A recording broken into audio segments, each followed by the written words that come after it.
بسم اللہ الرحمن الرحیم۔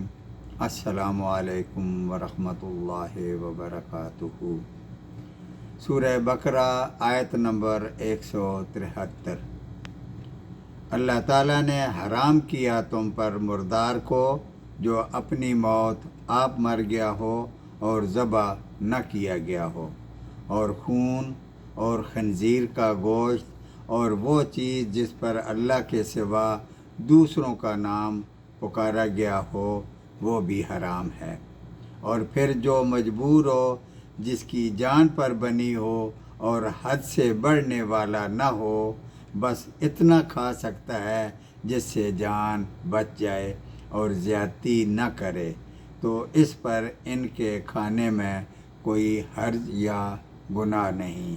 یقیناً اللہ تعالیٰ بخشش کرنے والا مہربان ہے۔ صدق اللہ العظیم۔